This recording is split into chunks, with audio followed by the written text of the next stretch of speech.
Hello mga neighbors and welcome to Nate TV. And today I'm gonna show you a quick tutorial on how to achieve this kind of effect in Filmora 10. This is called locked on stabilization effect. So as you can see, nag-zoom siya and then nakalock siya dun sa ating object kahit gumalaw-galaw siya. So let's start. So first, I'm gonna grab this clip that I've downloaded online and place it in our timeline, and we'll just keep the project settings, and then we will go to titles and use default title, and we'll place it on our timeline also. And then let's go to the point wherein we want the effect to happen. So but first let's change the scale of this para cover yung entire scene. And then let's go back to the time wherein we want the effect to happen, and then we'll change this to letter X. So parang guide lang to guys, na pwedeng period lang, or in this case X, parang horsehair. And then I'll lock the track para hindi natin siya magalaw. And then our clip sa baba is ikakat ko dun sa time na gusto nating mag-take effect.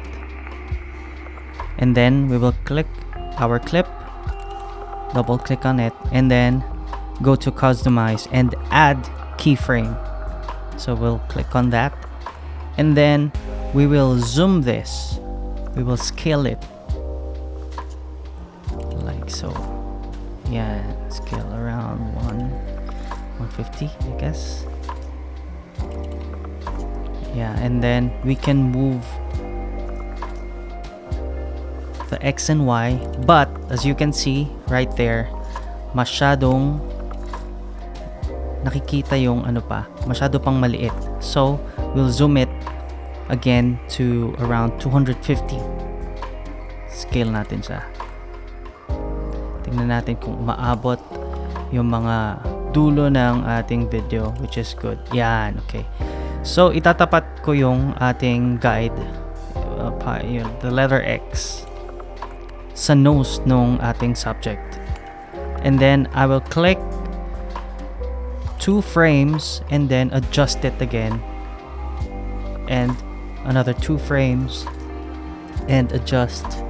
So 2 frames lang ng 2 frames, and then we will realign the X sa nose ng ating subject. So we'll do that for the entire clip.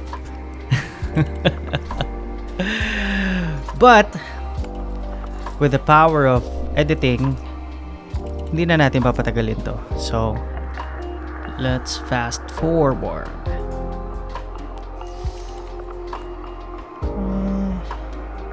Happy birthday to me. Happy birthday to me.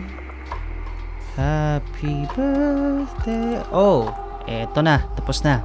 So, ngayon, i-hide na natin yung ating text layer because hindi na natin siya kailangan. And ito na. Tapos na yung ating effect. Ang ating locked on stabilization effect. So guys, nakita nyo naman, ganun lang kadaling gawin itong effect na to using Filmora 10. So guys, try making it in one of your projects, and please don't forget to like and subscribe to this channel, and I'll see you again next time.